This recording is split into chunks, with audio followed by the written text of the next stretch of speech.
Olá, pessoal. Nós vamos começar exatamente o horário que nós marcamos, né? A gente quer realmente cumprir esse horário para que você possa participar desse momento que a gente planejou com muito carinho. E hoje, né, algumas pessoas que podem estar hoje aqui à noite com a gente, outras já participaram do primeiro momento, ou outras estão a primeira vez.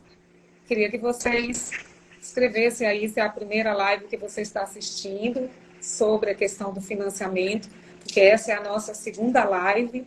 A primeira live nós falamos, né, de financiamento, falamos, na verdade, de quais os passos, né, que as pessoas precisam ter cuidado ao pensar em financiar um imóvel. Então, a nossa primeira live foi sobre isso, né? A gente deu esse passo a passo de como se organizar para financiar um imóvel.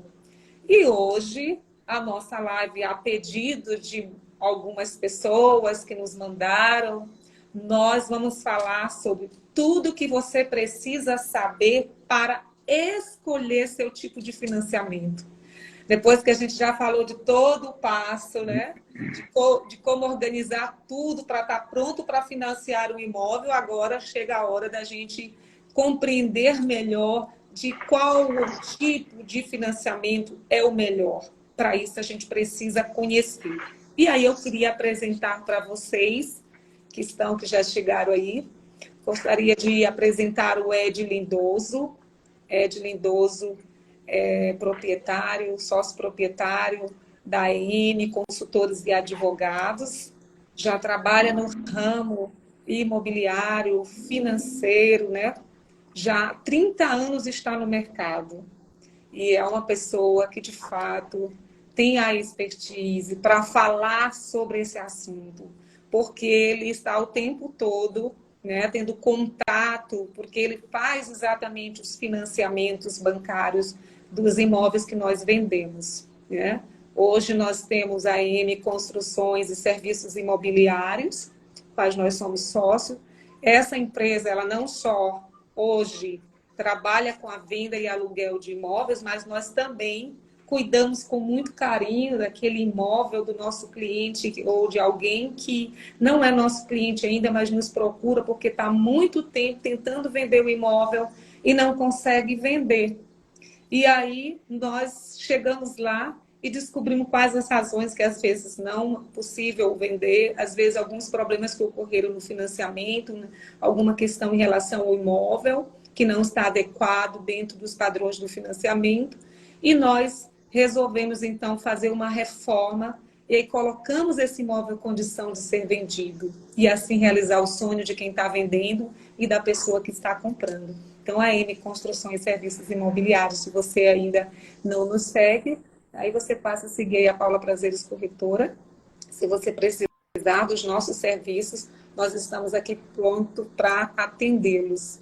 E só para a gente já começar esse bate-papo, nós ainda estamos dentro do tempo, gostaria também de dizer para vocês que a gente tem tido, né, um cafezinho, um bate-papo às 7 da manhã, onde nós estamos falando ao vivo todos os dias hoje, exatamente sobre essa questão do profissionalismo, de dicas do nossa vida profissional, do autoconhecimento, para nos ajudar nessa jornada, nessa caminhada que a gente faz trabalhando.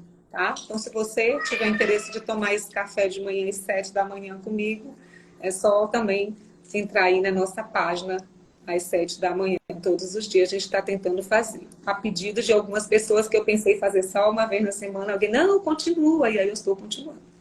Então, gente, já apresentando o Ed Lindoso para vocês, estou aqui desde já agradecendo a todos que estão já entrando na nossa live. E vamos então começar, Ed. Gostaria de deixar você então dar as boas-vindas aos nossos convidados. Olá, boa noite. Bom, hoje nós vamos esclarecer as dúvidas sobre a aquisição do seu imóvel através de financiamento.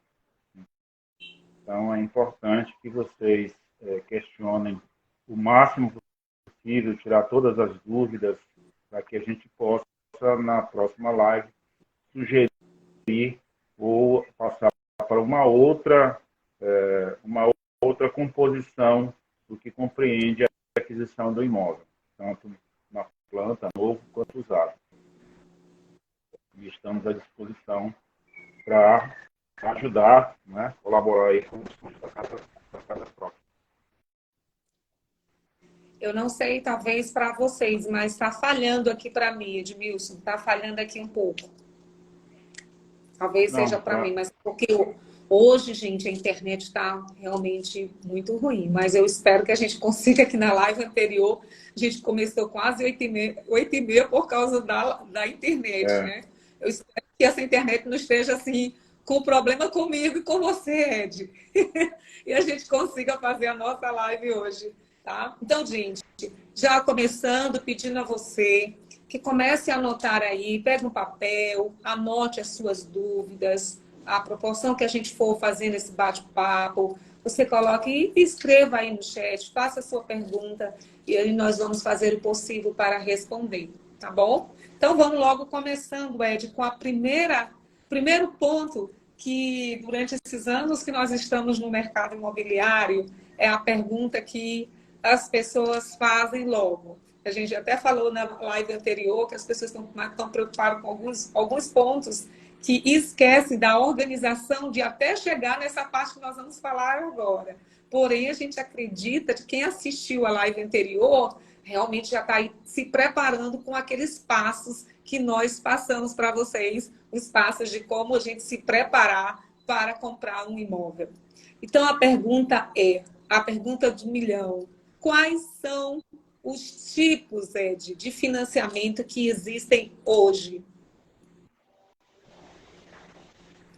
Os tipos de financiamento, eles são diversos, né? O mais comumente usado é o do SFH, que é o Sistema Financeiro de Habitação, que é, assim, uma proposta mais, vamos dizer assim, obrigatória do governo, de que ele possa lhe dar a oportunidade de que você faça a aquisição da sua casa própria. E aí, nesse caso, seria Caixa Econômica, né? Que ele não te exige limite, né? De limite mínimo para que você faça a aquisição do imóvel. E que é uma obrigação constitucional de que o governo possa te fornecer, né, hipoteticamente, moradia, alimentação, essas coisas. Então, nós temos o SFI também, que é um outro sistema financeiro. Porque, veja só, você precisa se adequar ao tipo de financiamento. Tá? No SFI, que você pode ter uma outra taxa para o financiamento, porque existem situações que uma pessoa já tem um financiamento, já tem um imóvel, na verdade, já tem um imóvel ou um outro financiamento e quer financiar um novo imóvel. Então, o SFH, ele está direcionado a quem vai fazer a aquisição de seu único imóvel, né? Ou primeiro imóvel. Na outra modalidade, você entra para a questão do tipo de financiamento que hoje é chamado de SBPE, né? E a diferença entre eles são as taxas de juros, né? Se você já tem um imóvel, se você já tem uma aquisição, lógico que para o segundo imóvel suas taxas de juros serão maiores do que a taxa anterior. Você tem a questão da carteira de hipoteca, né? A carteira de crédito, do crédito hipotecário, que compreende financiamento tanto para imóvel construído, quanto para terreno, tudo que possa envolver a construção de um imóvel. Ele possa ser tanto o imóvel para moradia, quanto o comercial. A diferença continua entre as taxas de juros e o percentual exigido pelo banco para o financiamento. Existe a aquisição do imóvel também via consórcio, que é uma outra modalidade, né? O consórcio, ele é bem aconselhável, né? Dependendo da financeira que você vai procurar, a financeira que você vai subsidiar esse valor, porque é preciso ter muito cuidado com as financeiras que aparecem nas propagandas, financie seu imóvel, dê o seu lance com sua própria carta de crédito, isso tudo é ilusão. Isso tudo é uma barca furada que você vai perder seu dinheiro, perder seu tempo.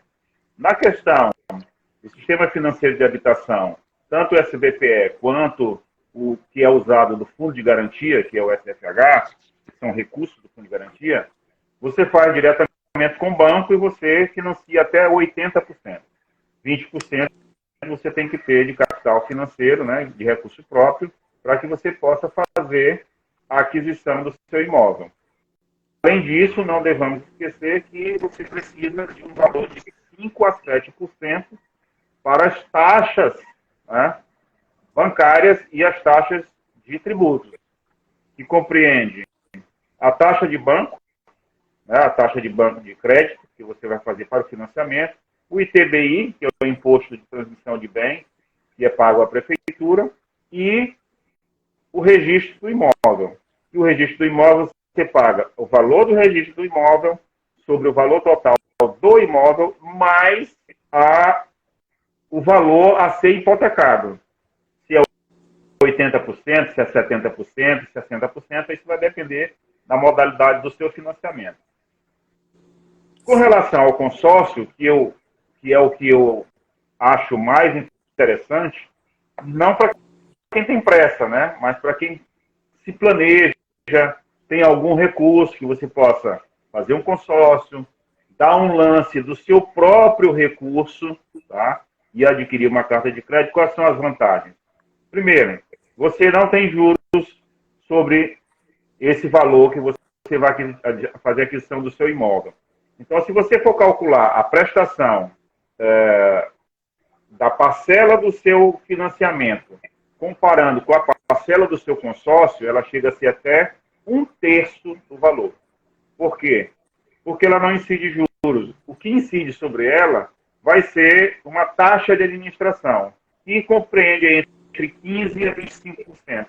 Enquanto no financiamento, a longo prazo, dependendo da quantidade de meses que você vai usar, você consegue pagar 2 a 3 imóveis em cima disso. Infelizmente, essa é a realidade do país. Ed, quando você fala desses tipos de financiamento, e boa parte das pessoas, quando nos procuram para comprar um imóvel, elas, às vezes, por falta mesmo de conhecimento, de esclarecimento de um profissional, da importância de realmente ter um profissional, um corretor de imóveis que entenda da questão do financiamento, não só de vender o imóvel, mas de todo o processo de financiamento, que é o que você faz muito bem no escritório, que é ouvir o cliente, analisar toda a vida desse cliente financeiramente, se ele tem condições. E aí você falou sobre o consórcio, né? E boa parte, né, dos clientes tem receio quanto à questão do consórcio. Primeiro, você acabou de falar, se eu tenho um tempo para me planejar e ter a condição de dar um lance, é viável, então, que eu faça uma carta de crédito, né? Isso pode ser feito através de uma seguradora como você, ou eu posso fazer isso dentro do meu relacionamento bancário. E como é que funciona, Ed, essa questão da carta do consórcio em relação a essa taxa ser menor do que a taxa de um financiamento, por exemplo, de qualquer banco? Existe uma diferença, e essa diferença ela é muito, vamos dizer assim, muito distante das outras. Por quê? Porque eu tenho a minha próxima pergunta para você de bate-volta aí, e eu acho que pode encaixar no que eu acabei de falar. O valor das taxas de juros são adequadas para escolher o crédito imobiliário? Olha só, se eu financiar um imóvel de 100 mil reais, vamos botar um número redondo para que os nossos ouvintes aí possam ter uma noção mais concreta da situação. Se eu financiar um imóvel de 100 mil reais junto a uma instituição financeira, um banco, no sistema financeiro de habitação ou qualquer outras categorias, a diferença das categorias são taxas de juros. O SFH é a mais baixa e os outros vão subindo e cada banco tem a sua taxa, né? A sua oferta de taxa. Então, veja só, Se eu financio um imóvel de 100 mil reais, então o cálculo aproximado, eu tenho 20 mil reais, eu preciso bancar com recursos próprios, porque o banco só financia 80%. Então eu tenho 80 mil a financiar. A taxa de juros hoje, ela compreende na faixa entre 8,7% até 11%, dependendo da instituição financeira. Então vamos calcular em média entre a taxa financeira ofertada pelo banco para fazer esse financiamento como seguro do imóvel, que ele consta, com mais Selic, que é colocada, que aí depois vem a questão desses juros mais, provavelmente, dependendo também da instituição, um valor de correção aplicado monetariamente. O que acontece? Nós calculamos uma faixa aí de 10% do valor da prestação. Então, no valor de 80 mil, vou ter uma prestação intermediária aí para que se possa fazer mentalmente de 800 reais. Então, eu tenho uma prestação de 800 reais para um imóvel de 100 mil reais que eu dei 20 mil reais de entrada. Tá? Não vou falar sobre as taxas, porque as taxas não têm nada a ver com o financiamento, isso é obrigatório tanto para o consórcio quanto para o financiamento ao mesmo. Com relação ao consórcio, se eu fizer a aquisição de um imóvel pelo consórcio com uma carta de 100 mil reais, qual é a diferença? Primeiro, eu consigo pagar o imóvel que eu vou comprar em 100%, porque a minha carta compreende o valor que eu preciso. É uma vantagem enorme. Segundo, vamos calcular que minha taxa de administração junto à instituição financeira seja de 25%. Às vezes é bem menos. Então, o imóvel sairá para mim por 125 mil reais. Tá? E eu estou lá fazendo meu consórcio, posso ser sorteado ou posso ofertar um lance por fora. Esse lance que eu vou ofertar por fora, eu posso abater na prestação, ou eu mantenho essa prestação e diminuo o prazo de financiamento. Então, nesse caso, o que acontece? A minha taxa de juros para os 100 mil reais que eu financei com o banco, que eu paguei 20 e vou financiar 80, esse imóvel vai sair para mim a quase 250 mil reais. Caso eu financie em 30 anos, 25 anos. 20 anos, nós vamos calcular que esse imóvel sai a 200 mil reais. Enquanto no consórcio, pelo mesmo prazo que eu possa fazer de prestações de parcelas, ou pela metade das parcelas, eu vou pagar 125 mil no imóvel. Ou seja, eu vou pagar um imóvel mais 25% da administração, enquanto no financiamento eu vou pagar um imóvel mais 10% ao ano. Com 10 anos, 100%, outro imóvel. Com 20 anos, mais 100%, outro imóvel. 30 anos eu comprei um imóvel e paguei 3. Enquanto no consórcio eu posso fazer em um imóvel, em 10 anos ou menos, e pagar por um imóvel só. E ter uma parcela, como seria lá 800, uma parcela de 250, 270 reais. Ficou claro isso? E Ed, deixa eu aproveitar aqui só para a gente também... as pessoas podem até pensar assim, mas então eu não vou fazer mais financiamento num banco, eu não vou mais fazer um financiamento imobiliário, eu vou realmente agora só fazer fazer um consórcio.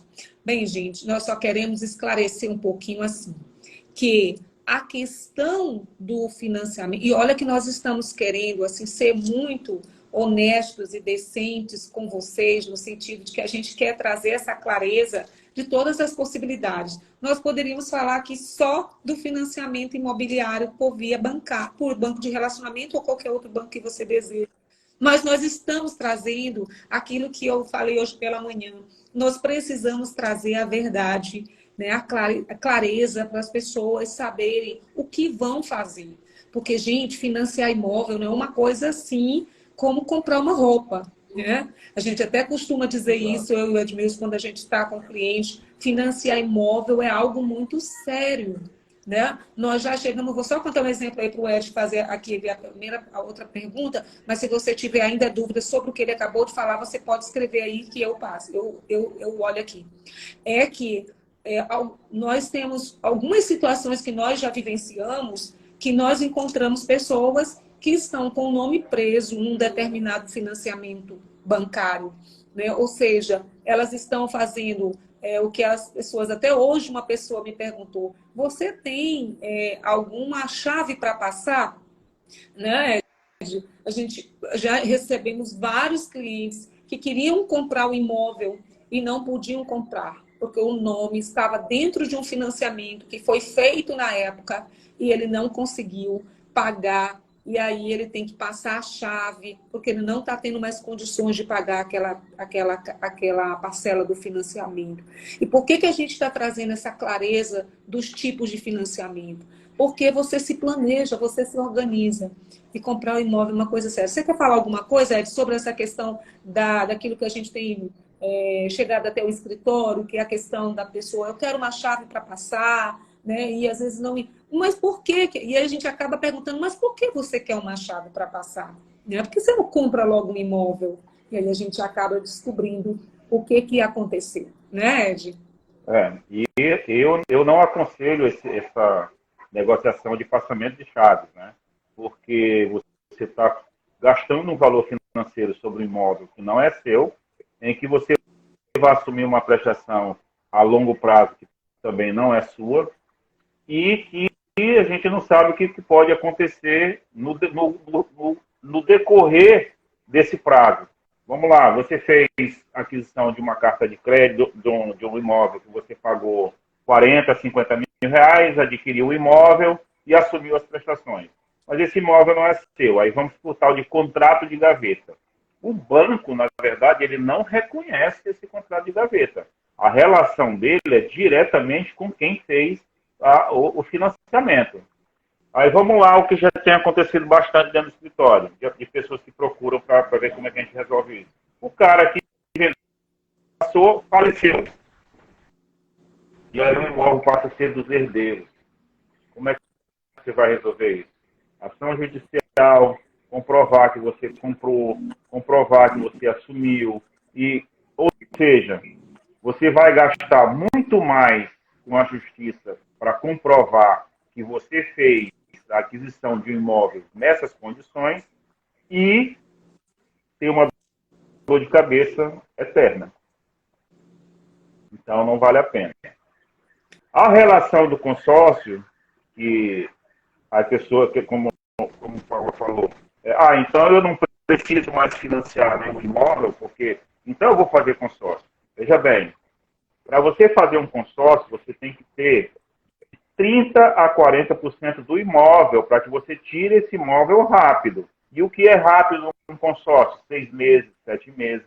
Fora isso, se você vai se planejar, porque tem gente que fala assim, eu vou comprar um imóvel na planta e daqui 3, 4 anos eu recebo o imóvel e eu não vou pagar juros. Não é verdade, vai pagar juros e bem alto. Então, em vez de fazer esse planejamento de comprar na planta, já que você tem 3, 4 anos, você se capitaliza, porque já que você vai ter 1/3 do valor da prestação sem juros, você terá 3 prestações mensais em que você tem condições de pagar. Então, é mais negócio você fazer um consórcio durante os 3 anos, pode correr o risco de ser sorteado antes, eu conheço pessoas que já foram sorteadas, e você se capitalizar para você dar um lance. Entendeu? O processo de aquisição, taxas, isso todos são iguais. Só a captação do imóvel e a estrutura financeira, sobre juros, condições de pagamento, que são bem diferentes. Recentemente, nós vendemos um imóvel para um cliente que ele tinha um consórcio que, para mim, foi surpresa, um consórcio Magalu. E o que aconteceu? Ele foi sorteado, né? E o valor que ele tinha para dar lance, ele pagou aí, tinha pago 20 e poucas prestações, foi sorteado. E o que ele ia dar de lance, ele fez uma reforma na casa e comprou uma casa bem cara com uma prestação de uma casa barata. E foi 100% do financiamento. E foi super rápido, sem burocracia. O que é importante é checar qual financeira eu deva fazer meu consórcio. Essa financeira está garantida pelo Banco Central? O governo assume se a financeira quebrar? Então, é como eu digo para quem vai fazer consórcio de carro. Você quer fazer um consórcio de carro? Que carro você vai comprar? Ah, eu vou comprar um Gol. Faça o seu consórcio na própria Volkswagen. Porque é ela que vai te entregar o carro, é ela que vai te financiar e você está garantido que você está fazendo o consórcio de quem vende o carro. Então, você vai fazer um consórcio, Caixa Econômica, Banco do Brasil, banco forte, banco que você tenha relacionamento. Não é um consórcio de esquina que aparece aí. Faça o seu consórcio, adquira o seu imóvel, adquira o seu carro. Você está pagando muito dinheiro com passagem, com mais isso, perdendo o seu tempo. Eles estão lhe vendendo para ganhar o dinheiro deles, mas não tem garantia. E tem muita mutreta nessa história. Especialmente quando ele diz, nós liberamos 20% da sua carta de crédito para você dar lance. Aí 200, 300 pessoas compram o consórcio e todas as pessoas vão usar os 20% para dar lance. Quem vai tirar? Ninguém. Porque não é para todo mundo. Entendeu? Então, Ed... Agora, se você tem um salário fixo, você tem pressa e você quer fazer, ou tem o FGTS, então você faz pelo Sistema Financeiro de Habitação, Caixa Econômica, Banco do Brasil. Hoje, com relação à taxa de juros, que aí que Paula mencionou, a Caixa Econômica tem sempre os menores juros.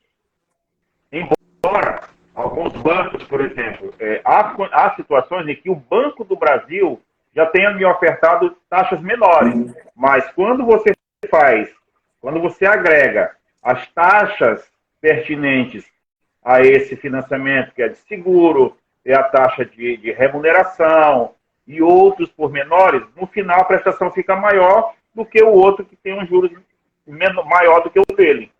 Então é preciso fazer essa análise. Então, Ed, então assim, falando nisso, em todos esses questionamentos que você colocou, esses esclarecimentos, a gente poderia dizer, então, que existe uma melhor opção de um crédito imobiliário? A opção do crédito imobiliário depende muito do teu poder aquisitivo e da tua necessidade e urgência. Entendeu? Antigamente, às vezes, a melhor coisa que eu faço hoje então, eu não compro um imóvel, vou comprar um terreno e vou construir meu imóvel. Hoje, essa realidade é cruel. Você compra um imóvel por 200 mil, mas se você comprar o terreno e for fazer hoje um imóvel igual a esse, você gasta 300. Então, os valores hoje são absurdos. Depois da pandemia, mão de obra é absurdo, material é absurdo, e os imóveis se mantiveram no mesmo padrão, não subiram tanto.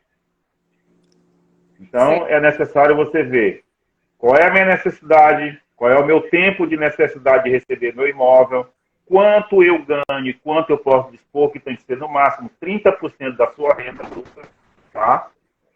Se tiver comprometimento, você já vai reduzir, e esses 30% se adequam ao valor da parcela. E aí, a quantidade de tempo que você vai usar. Aí você tem, na modalidade de financiamento, você tem o SAC, que é o serviço que tem o sistema de amortização de crédito, e o Price, que também são coisas diferentes, que isso vai se adequar também à sua aquisição financeira. O quê? Quantos são os meus proventos mensais e de onde eles vêm? Sou autônomo? Sou funcionário público? Sou da área privada? Isso tudo é uma coisa que a gente tem que levar em consideração e fazer um estudo.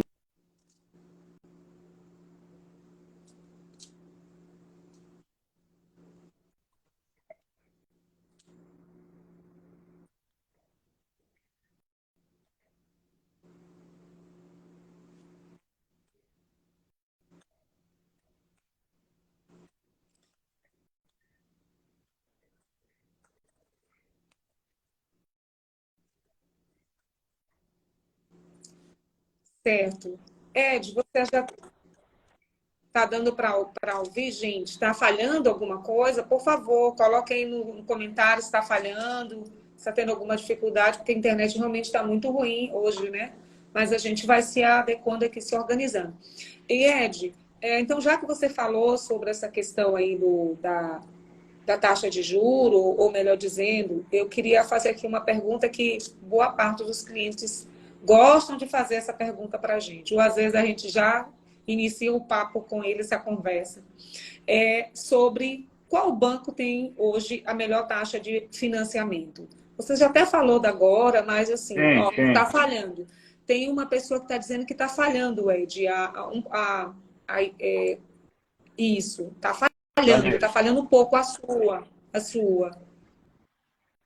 Hum. Mas vai melhorar. Deve ser a internet que está um pouco ruim, período chuvoso, fica mais. Vai lá, Edmilson. Você poderia, Olha, então, com relação às colocar melhores para. taxas, eu acabei de falar sobre isso. Hoje, a Caixa Econômica tem a melhor taxa. Tá? Então, o Banco do Brasil também tem uma boa taxa. Os outros bancos estão com taxas absurdas, de 11%, 12%. Agora, cabe-se necessário saber qual a sua competência financeira e o seu banco de relacionamento. Mas hoje a Caixa Econômica tem as melhores taxas. Sendo que os critérios da Caixa Econômica são bem mais rigorosos do que os outros bancos. Tá? E aí a gente vai entrar numa seara complicada, que é a avaliação do imóvel que você deseja, se ele se adequa à liberação de hipoteca pelo financiamento. Isso aí é uma coisa para uma outra live que é extremamente complicado. Até porque hoje, né, quando a gente estava recebendo o imóvel, nós estávamos falando exatamente sobre isso. O dono do imóvel nos colocou, mas eu estava tentando vender a minha casa e estava sendo pelo banco. Não era nem Caixa Econômica, nem Banco do Brasil, era um outro banco privado. E ele falou, não havia necessidade de algumas coisas, de averbação, nem disso, era tudo muito fácil. E aí você se posicionou nesse momento, né, sobre Sim, essa questão. É até bom você colocar, porque aqui também tem gente que tem é, convidados que são donos de imóveis. exato. Eu visitei um imóvel hoje, né? E o cliente mostrou o imóvel, eu vi isso e está ok, e eu estou pronto para vender e quero X. Bom, quando ele disse eu quero X, eu já estava dando ré no Moonwalk de Michael Jackson, que eu já ia voltar porque está fora da realidade.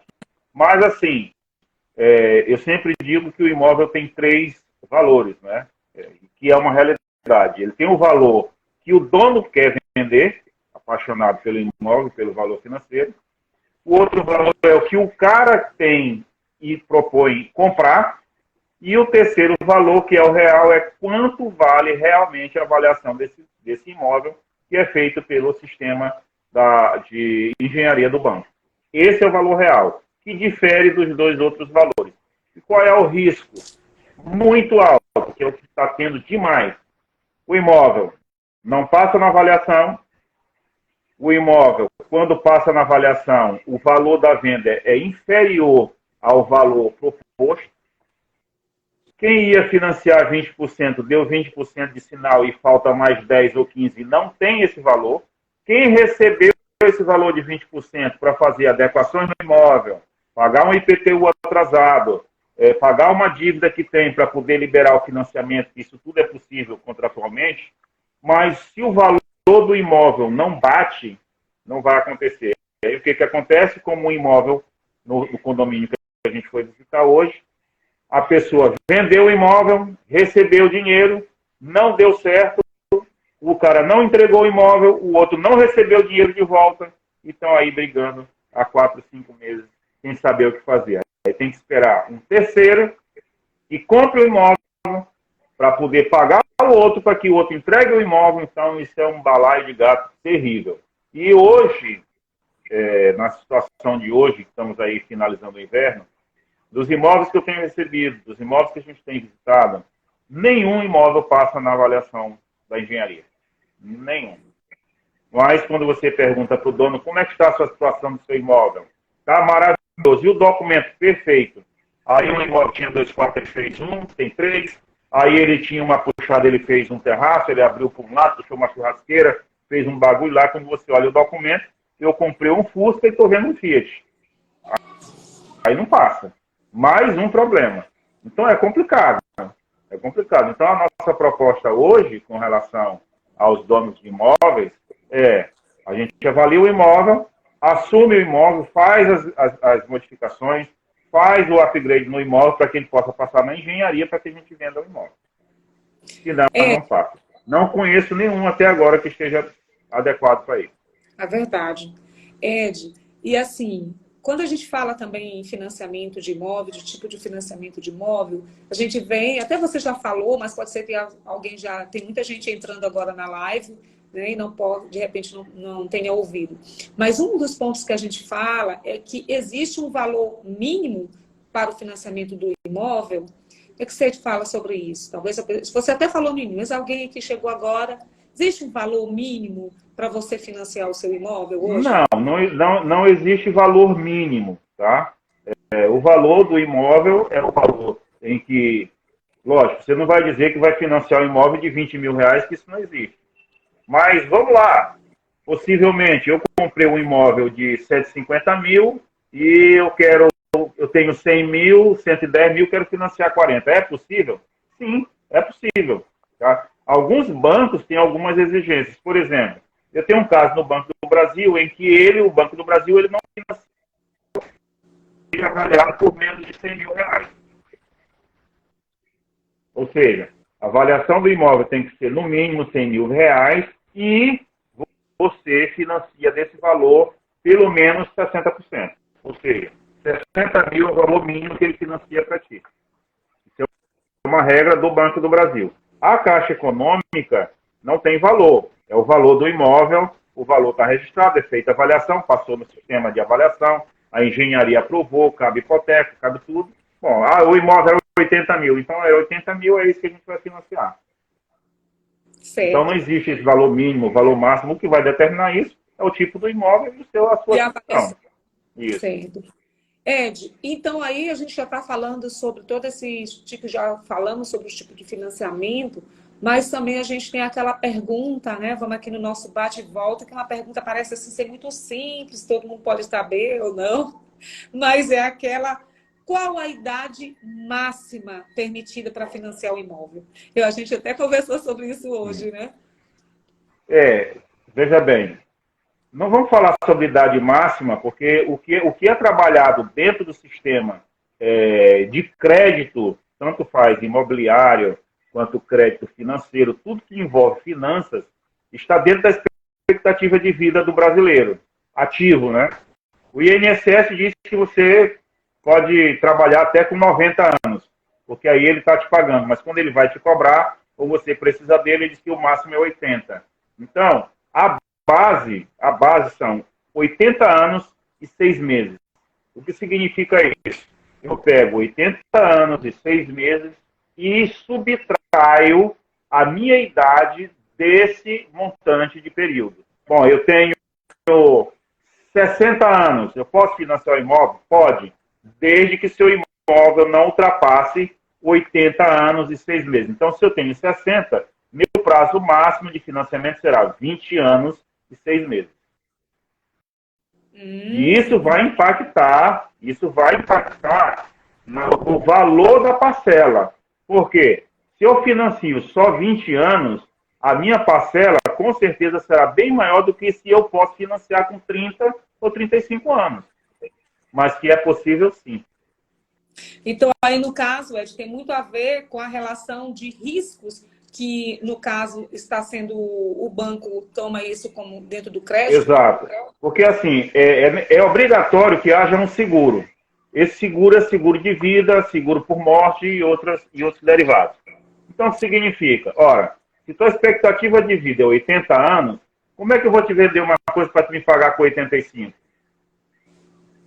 Então, o seguro me garante que até os 80 anos, se você morrer, ele me paga. E se você não morrer, tá todo mundo paga, não tem problema nenhum. Mas eu não posso ultrapassar esse limite porque o seguro não cobre.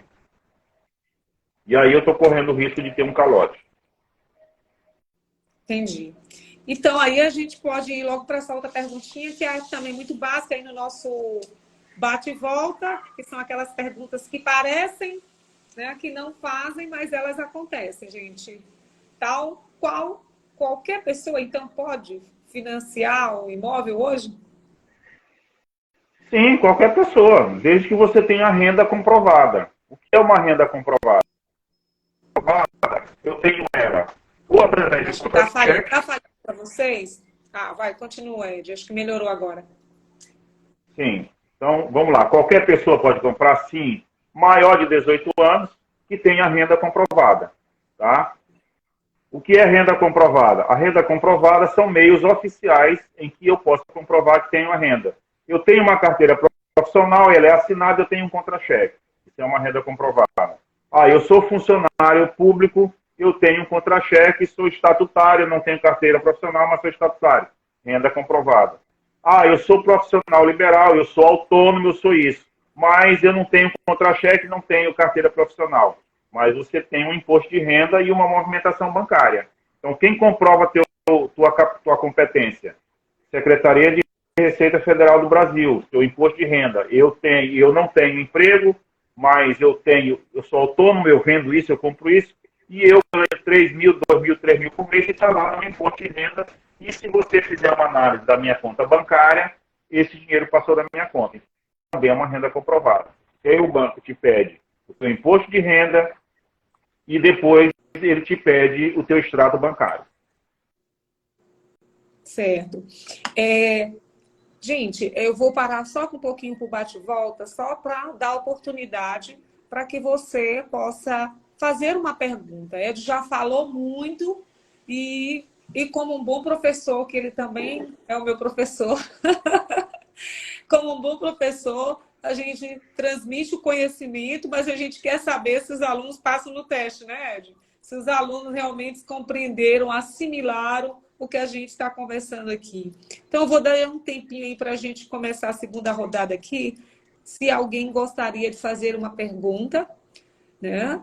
A gente está aqui agora, vamos dar esse tempinho para você escrever aí rapidinho a sua pergunta, alguma dúvida que você tem. Você que está aí, já se organizou, né? Já assistiu a primeira live sobre os passo a passo para você realizar o sonho da casa própria, do seu imóvel.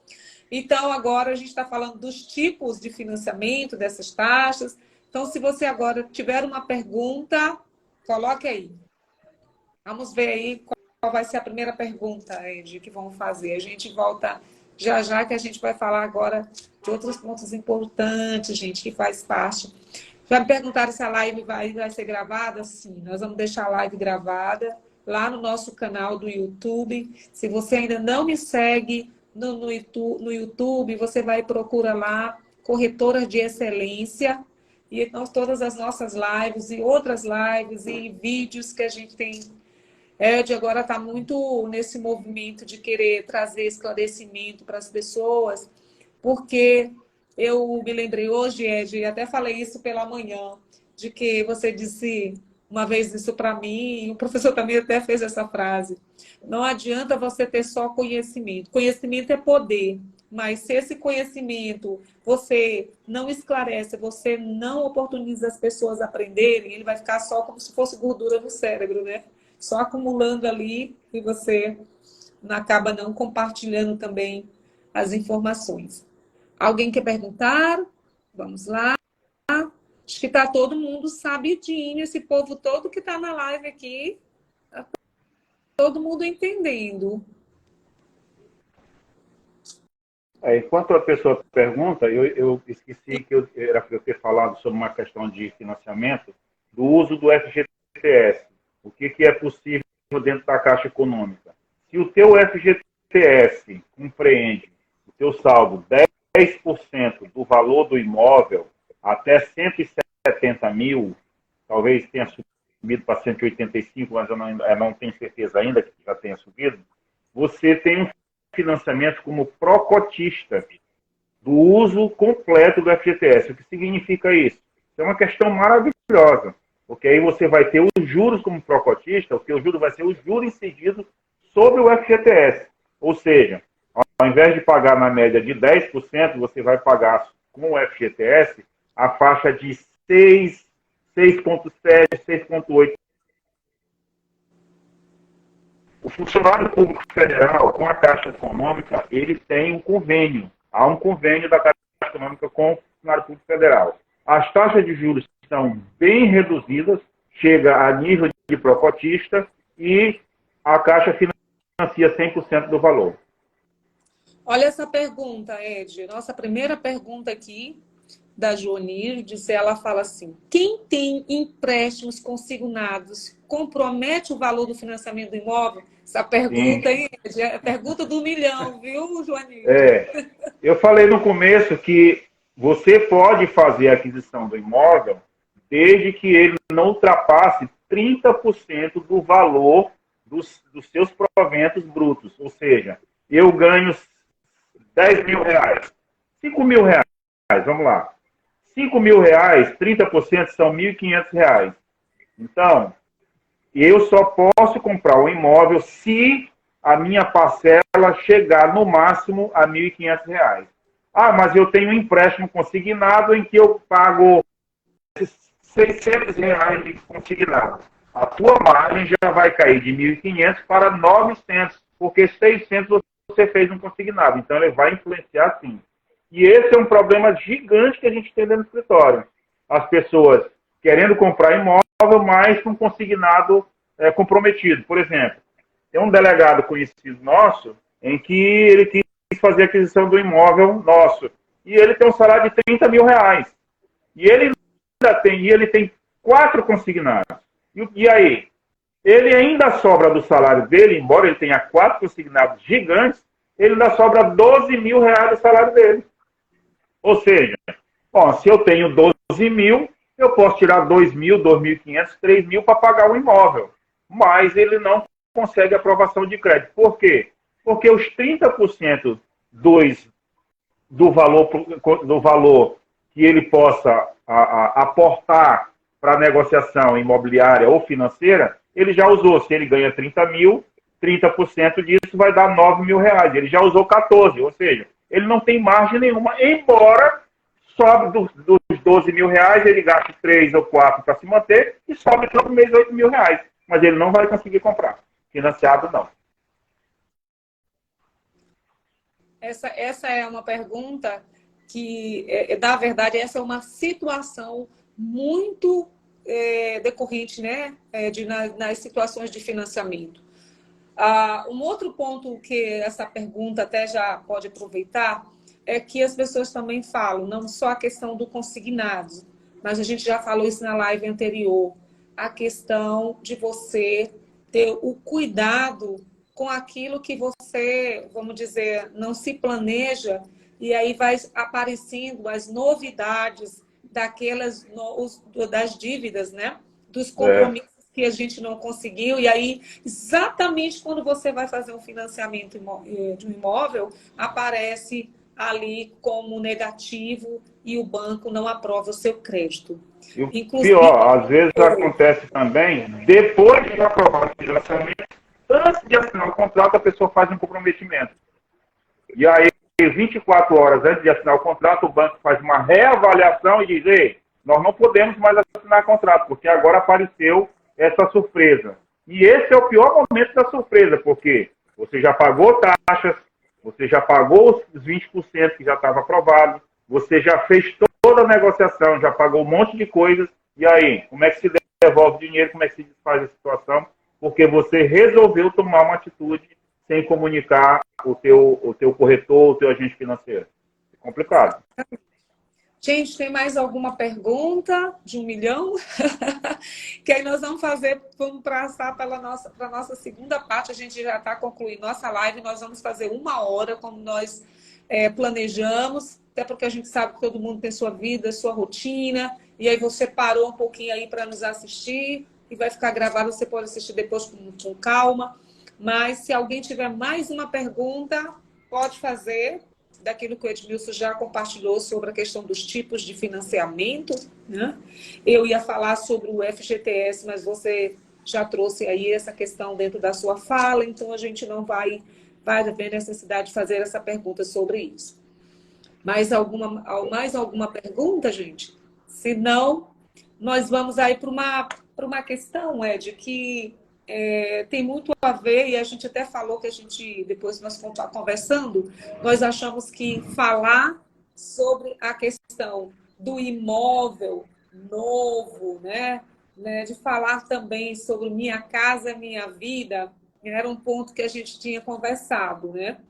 Sim, Por sim. quê? Porque aí a gente até falou, vamos sim, Paula, vamos falar um pouquinho sobre isso, até porque assim, quando a gente vai apresentar um imóvel para alguém de um imóvel usado, é bem diferente do imóvel na planta, né? Então, algumas pessoas perguntam sobre o programa Minha Casa Minha Vida, até porque ficam muito empolgadas também quando olham lá, né, Ed? Ah, o banco, e É. aí vem essa pergunta, atrelada com Minha Casa Minha Vida. Eu vou fazer logo aqui a pergunta se é possível conseguir financiamento imobiliário para 100% do valor do imóvel. Então, já casa aí com a pergunta que eu falei do Minha Casa, Ed. Não, 100% não, né? Porque os financiamentos eles compreendem entre 80% a 90%. É possível que chegue a 90% ou até um pouco mais. Por quê? Porque o programa do Minha Casa Minha Vida ele é um programa do governo destinado, direcionado às pessoas de baixa renda. Ou seja, eu tenho competência dentro desse programa de que eu possa juntar renda familiar. Ou seja, eu, minha mãe, meu irmão e meu pai. Vamos lá, montamos uma renda. Essa renda pode ir de R$ 2.400, R$ 2.600, esse é o teto, que não ultrapassa os R$ 96.000 anuais. E aí faz a composição disso e procura o imóvel. Tá? O que é importante saber, dentro do programa Minha Casa ou Minha Vida, há um subsídio do governo.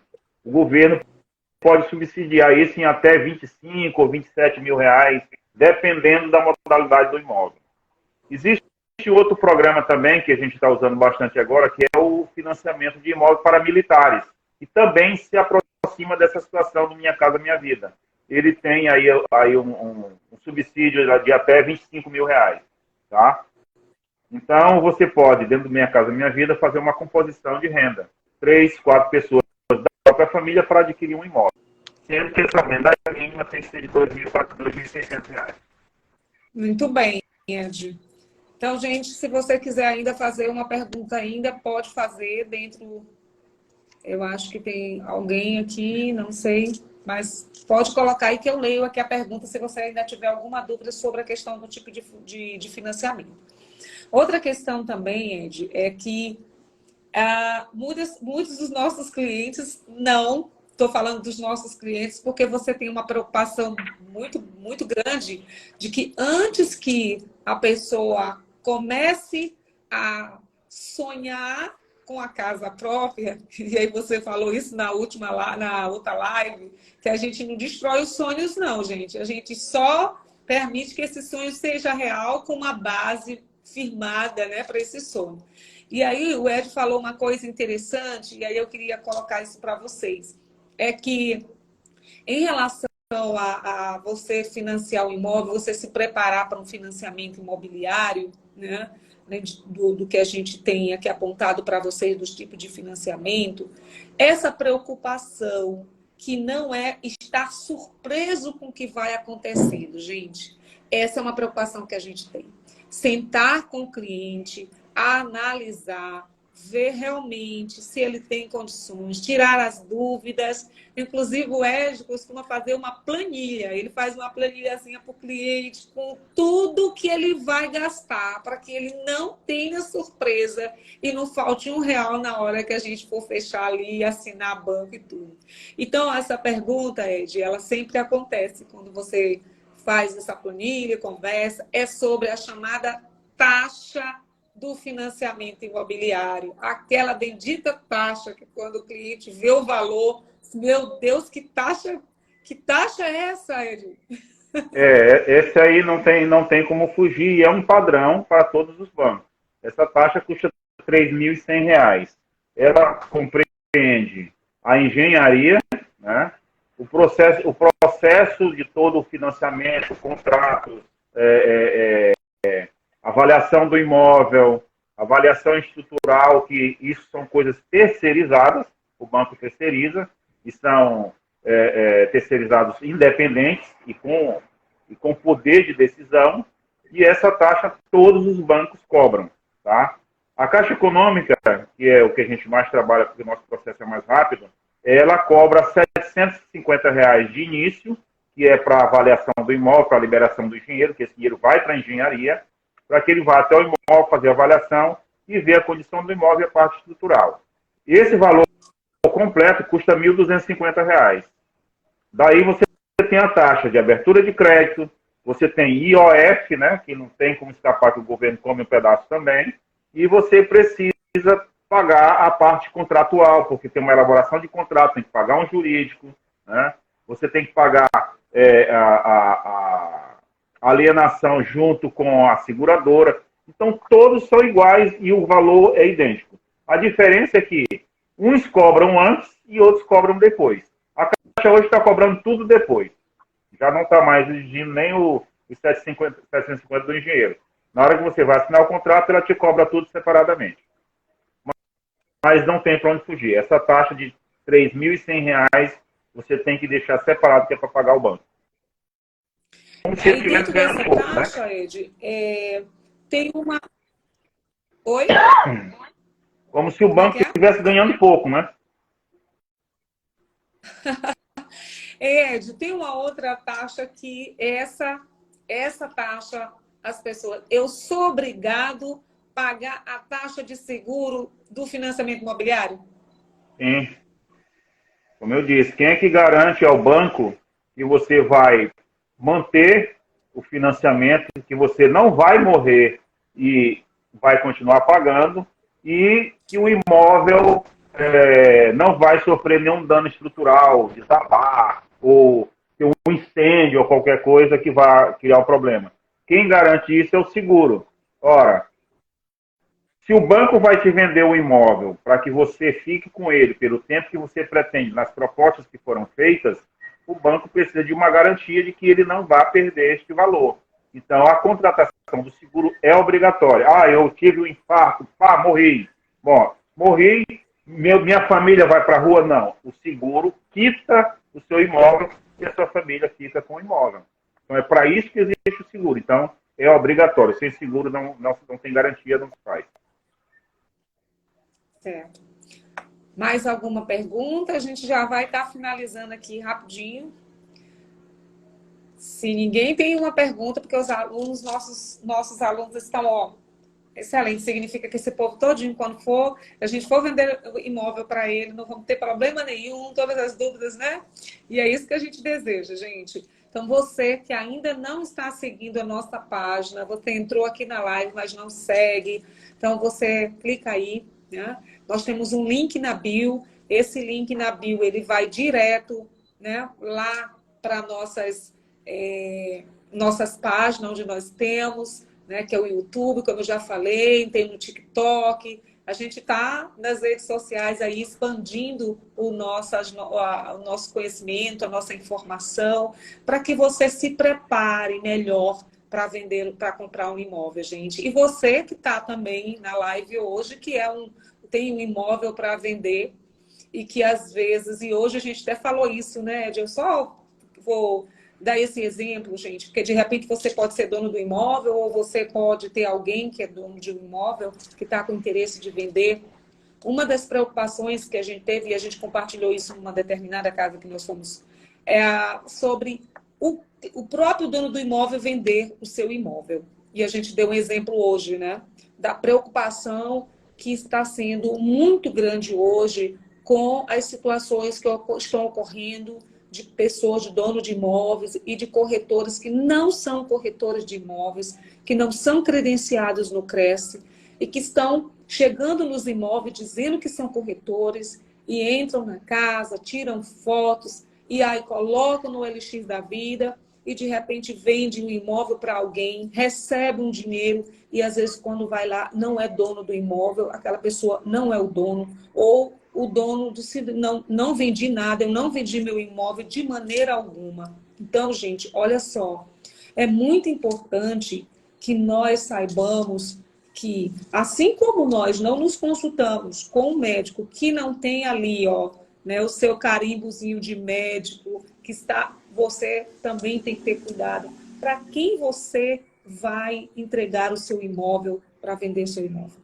E o dono do imóvel, a preocupação, o dono do imóvel, quando coloca seu imóvel para ele mesmo vender, você está se expondo.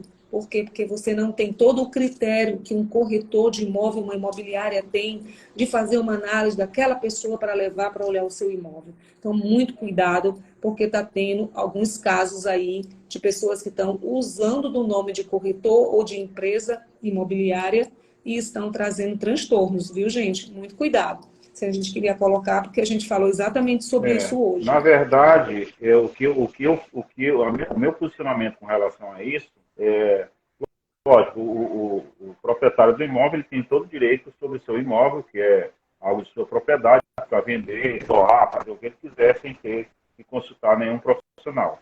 Entretanto, o que acontece? Como ele não conhece os procedimentos e ele não conhece como é todo essa dinâmica sobre a venda, avaliação, negociação, o que acontece? Ele vai gastar, como eu tenho um exemplo recente, eu mesmo decidi vender, gastou 6 meses, vendeu, não conseguiu fazer, não conseguiu tirar a certidão, quando tirar uma certidão, já tinha vencido outra, não passou na avaliação, aí teve que fazer uma adequação, quando fez a adequação, a documentação já tinha vencido toda de novo, aí passou novamente, passou 6 meses, todo o tempo tirando documento, aí ele decidiu, não, vou procurar um corretor credenciado ou um corretor com competência para fazer. Ele perdeu 6 meses e achou que iria fazer uma economia e perdeu tempo e dinheiro. Tá. Vamos então, Ed, aqui para uma pergunta para a gente, que também faz parte do tipo de financiamento, sobre o que você está esclarecendo nessa noite, é sobre como é que é calculado, mas você já até falou, mas de repente você pode esclarecer melhor como é que é calculado o valor das prestações e o prazo do financiamento de imóvel. O valor das prestações ele é calculado com 3 índices, né? O índice de inflação, o índice de juros que são cobrados, aí depende de banco para banco, que vai variar de 6, 7 até 12, 11, 12%. Ontem mesmo eu fiz uma consulta no Banco Itaú, fiquei horrorizado, nem vou mencionar a taxa, porque até ouvir dá dor de cabeça. E a TR, né? Então está lá no índice o índice saque mais TR, o que significa os juros que o banco está te oferecendo, mais a TR do governo, que isso se encaixa na tal da correção monetária. O que significa? Ela é o índice adequado à inflação. Bom, eu tenho R$100 hoje, ano que vem, meus R$100 está valendo 90. Então, esse índice de reajuste ele serve para estabilizar essa conta do financiamento da moeda. Então, eu tenho o valor da prestação, os juros que são cobrados e mais a TR. Então, tem gente que diz assim, eu tenho um saldo, eu tenho ainda mais 10 anos para pagar de imóvel, financiei em 25, já paguei 15, e eu comprei o imóvel por 100 e agora eu vou lá pagar, ainda estou devendo 90.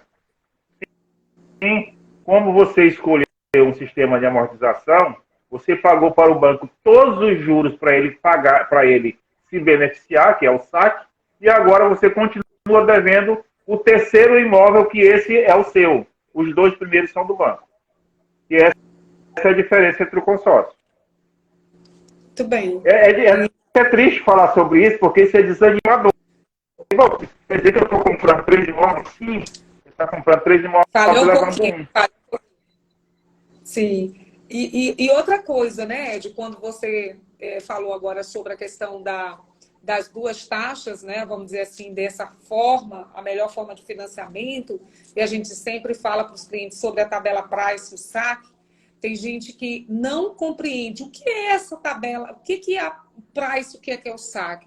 E eu gosto muito porque você faz essa explicação para o cliente, e teve já clientes dos processos que a gente já trabalha com imóvel, que clientes assim, rapaz, olha, então essa opção aqui não é a melhor, né? Então, assim... as pessoas sempre se preocupam em pagar, no final vai dizer assim, eu estou começando a pagar R$2.500, mas no final vou pagar 700. Ora, a única coisa que o banco fez foi R$2.000 você está pagando agora os 700 da última, a tua parcela seria 1.300 e ele pega lá 700 da tua última prestação e traz para cá para te adiantar para ele. Entendeu? Então, você está fazendo uma antecipação financeira para o banco. Na tabela Price, você vai ter, da primeira prestação até a última, praticamente a mesma coisa. Variação é alguma besteirinha da TR, que isso vai entre 50, 60, até 100 reais. Eu não tenho visto nenhuma variação além de 100 reais nos últimos tempos. Mas o que acontece? Aonde isso é positivo, que é o que eu digo, depende da categoria do comprador. Ah, eu tenho um emprego, eu tenho carteira assinada, ou não, eu sou funcionário público. Só é ruim o price para quem é autônomo. Porque o autônomo, hoje ele ganha 10 mil, mas amanhã ele não ganha dinheiro nenhum. Aí dos 10 mil que ele tinha, já vale 5 que ele tem que dividir pelos 2 meses. Então ele fazer essa antecipação e amortizando é interessante para ele, porque no dia que ele se aperrear, a prestação está um pouco menor. Ele já tem mais como se virar para poder pagar. Mas vamos lá, eu sou funcionário público, eu sou CLT, e a minha prestação Price hoje, ela custa R$ 1.500, eu ganho R$ 10.000. Então, ela está impactando 15% da minha renda. Ano que vem, eu tenho um dissídio de 5%. A minha renda, que era R$ 10.000, vai passar para R$ 10.500. A minha prestação continua a mesma. Ou seja, já não vai impactar mais 15% da minha renda. Vai impactar menos. 13, 13,5, não sei, tem que calcular. Mas vamos lá, daqui 5 anos, eu tive 5 reajustes que chegou na casa de 25%. Então, dos 10 que eu ganhava, hoje eu ganho 12 ou 13. Mas a minha prestação continua a mesma. Ou seja, dos 1.500 que eu pagava, hoje eu ganho 13 mil e eu ganhava 10. Ou seja, dos 13 mil eu tiro 1.500, eu estou ganhando 11.500 e paguei minha prestação. Ou seja, eu estou no lucro, não estou pagando mais nada. Embora eu esteja sustentando o sistema financeiro, mas dentro das minhas atualizações de proventos, o imóvel passa a ser de graça. Não sei se ficou claro isso. Informação... É porque, Ed, pensa logo assim, mas poxa, mas vai ser assim de graça? Não, gente, é a expressão do de graça, mas a gente sabe, a compreensão que você colocou para a gente é importante, porque às vezes as pessoas realmente não sabem, né, fazer não sabem mesmo o conhecimento, a falta de conhecimento, às vezes pela falta de informação no banco, do gerente, às vezes do próprio corretor que acompanha esse cliente, esse comprador, esse vendedor, explicando que ele pode sim, ele pode escolher a melhor taxa, se é um saque ou price. Inclusive, a importância de deixar claro para o cliente as possibilidades e ele decidir, mas explicar para ele o que é bom, quais são as vantagens ou desvantagens das duas. Né? E aí, para explicar o que vai ser bom vai depender do tipo de provento que ele tenha, da categoria, né, laboral dele. Exatamente. Olha só. E aí a gente fecha a nossa live. Se ninguém tiver mais alguma pergunta, a gente tem a última, que essa também muita gente gosta de perguntar, né? E você até já fez uma fala inicial sobre isso, sobre a questão do FGTS, né? Eu posso utilizar o meu fundo de garantia, Ed, para amortizar o saldo do financiamento imobiliário? Eu acho que essa daí ela fecha a nossa live, porque é uma informação... Sim, é preciso que você entenda que o fundo de garantia, o seu saldo de FGTS é seu. Ele é administrado pelo governo. E tem um índice de correção ridículo, né? Praticamente ele não cresce. Você pode usar para amortizar, você pode usar na compra do imóvel para que ele sirva como uma entrada dos 20% não financiáveis. Você pode usar para parcela de pagamento. Eu tenho lá 30 mil de FGTS, eu vou usar 30 mil agora para dar de entrada no meu imóvel. Ou para abater. Você abate. Com um prazo aí de 3 anos que você já fez uso, você pode usar novamente o saldo que você tem. Você vai sempre poder usar o FGTS e esse dinheiro é um dinheiro seu. Muito bem. Alguém mais tem alguma pergunta? Ou a gente pode fechar essa live dando aí a palavra, dando um momento aí para o Ed finalizar, né, esse momento, Desde já nós agradecemos, né, Ed, as pessoas que ficaram até agora, né, e nós estamos cumprindo o horário que nós prometemos, mas também eu acredito que você tirou muitas dúvidas, né, das pessoas que estão na nossa live hoje. Alguém mais quer fazer alguma pergunta? Uma pergunta, um comentário? Vamos aproveitar esses 2 minutinhos aí para vocês, antes de eu... Aqui estamos ouvindo as pessoas dizendo que o bate-papo foi muito bom, Ed. Outros falando que foi esclarecedor, né? E que foi um parabéns pela live. Para finalizar, o que é importante é que tanto o cliente comprador quanto o vendedor procure um escritório competente e capacitado para fazer um estudo, tanto sobre a venda quanto sobre a compra, porque são casos distintos, para que possa se fazer um levantamento de qual a melhor forma de venda, qual é a melhor forma de compra, quais são os percalços, qual é a segurança que se tem para que as coisas aconteçam e sejam contentes. Antes de fazer, porque você fazendo esse estudo, o que acontece? Eu tomo uma decisão de vendo ou não vendo, compro ou não compro. Exatamente. Entendeu?